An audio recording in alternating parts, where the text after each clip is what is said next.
السلام عليكم. وكالعادة يا سادة، نبتدي بالصلاة على النبي. اللهم صل على سيدنا محمد، صلاة تفك بها الكروب وتحل بها العقد. أهلا بكم عيلتي الجميلة في قناتكم المفضلة سم سمسم مرجان. طبعا هتقولي لي ايه متغطي ده يا سمسم؟ هقول لكم اصبروا ما تزقوش.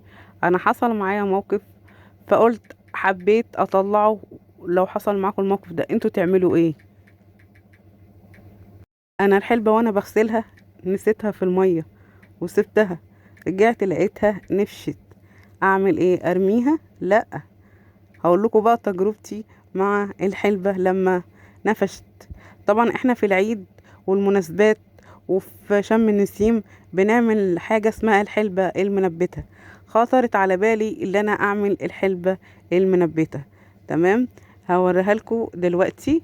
طبعا انتوا بتجيبوا حتة قماشة، تمام، او فانلة من بتاعة جوزك، بتبقى قديمة طبعا مش عايزها. تمام، او فانلة بتاعة ابنك، ماشي، عشان احنا هنستخدمها في الايه، في الموضوع ده، عشان هي آه، بتوسخ الحلبة، بتوسخ الايه، القماشة. تمام، هوريكم دلوقتي الحلبة شكلها ايه. اهي، شايفين شكلها ايه بعد ما عملت لها يعني اللي هي تنبت وكده. هقولكم طبعا على الطريقة اللي انا عملتها بيها، بس شكلها جميل وطعمها يجنن والله يا جماعة، وليها سبحان الله فوائد ربانية، ودي بدون مواد حافظة ولا كيماوية. طبعا نفشت اديت معايا كمية كبيرة جدا في اللهم صل على النبي.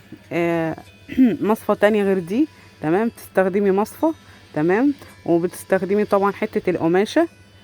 ماشي، احنا هنغطي طبعا الايه القماشة. تمام، ويبقى فيه طبق تحتيه عشان ما ايه، ما يزروتش المية اللي احنا ايه هنرششها دلوقتي. احنا هنجيب المية اهي، وهناخد ونرشرش على الايه الفانلة اللي احنا حاطينها. تمام، هنرشرشها ماشي على كل الايه المصفى، عشان الحلبة تتشرب بكل الايه المية. هنرش بايدينا كده. تمام، ولازم حرصين يبقى فيه طبق تحت، عشان واحنا بنرش المية الحلبة بتمتص جزء من المية، والجزء التاني بينزل في الطبق. ماشي، فنحط الطبق وبعدين نحط المصفى فيها الحلبة ونغطيها. تمام، ونلف اللي هي القماشة على طبق من تحت، عشان المية ما تتدلدقش في الارض. تمام، احنا كده هرش بقى احسن بالايه، بالكوباية او بالمج على طول. احنا بنعمل العملية دي 3 مرات في اليوم او 4 مرات. تمام، ف 3 او 4 مرات، او كل ما ايه تخش المطبخ ايه ترش المية عادي، مفيش مشكلة. هيطلع معاكي النتيجة دي في يومين او 3 ايام. تمام، وطعمها جامد يا جماعة جدا جدا، جربوها. سبحان الله، يعني سبحان الله فيما ابدع، وسبحان الله فيما خلق.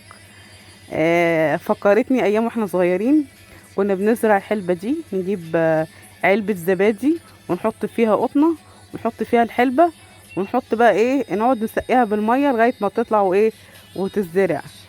بصوا شكلها ايه، ما شاء الله يا جماعة، جميلة جميلة، وسبحان الله يا جماعة.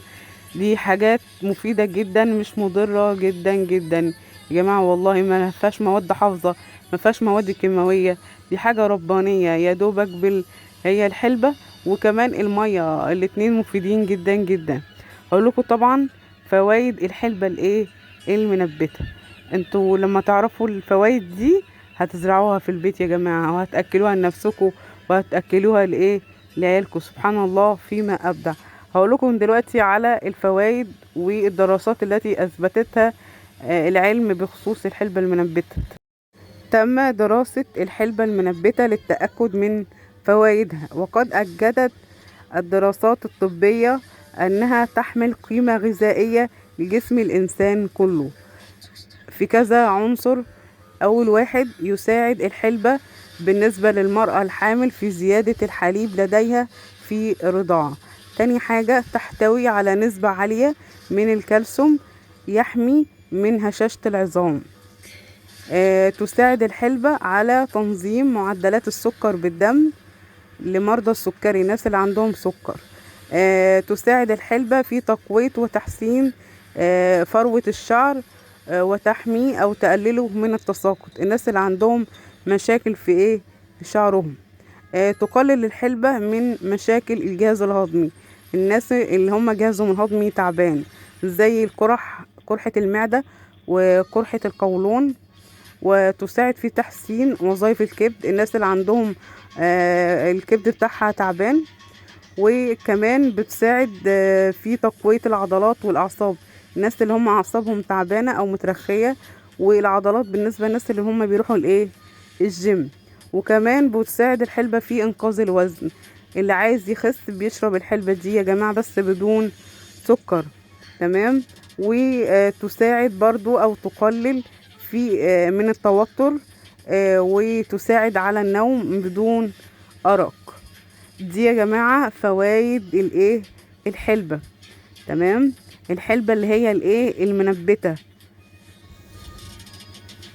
هي كمان بتستخدم في الوصفات الطبيعية، زي في التخسيس، وزي في تفتيح البشرة، او ماسكات للبشرة، او ماسكات لفروة الشعر، عشان زي ما قلت لكم فيها الفوائد اللي انا قلتها، وفيها فيتامينات، وفيها معادن، وفيها الياف طبيعية 100%. سبحان الله فيما خلق، سبحان الله فيما أبدع. حلبة بتقلل من الجروح، وبتخليها بتلم يعني بسرعة. بتحطيها في زي في شاشة كده، وتلفيها على على الجرح، سبحان الله بيلتئم بسرعة. الحلبة العادية ممكن تعمليها حلبة بلبن، ممكن تعمليها حلبة لوحدها، حلبة بينسون، حلبة بالنعناع، حلبة بالليمون. دي برضو طرق اللي انت تعملي بيها الحلبة العادية بتاعتنا.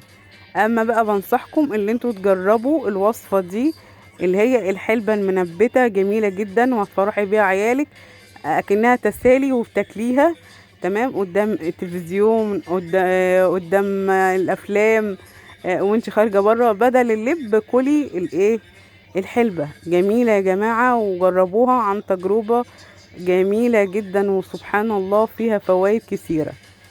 طبعا انا بقى في الفيديو ده انا تعبت والله يا جماعة، بحثت ودورت عشان اقول لكم على المعلومات المفيدة اللي بتفيدكم. تمام. تقديرا منكم بقى ما تنسوش الاعجاب والتعليق الحلو والاشتراك، واشوفكم في رعاية الله وامنه، والسلام عليكم ورحمة الله وبركاته.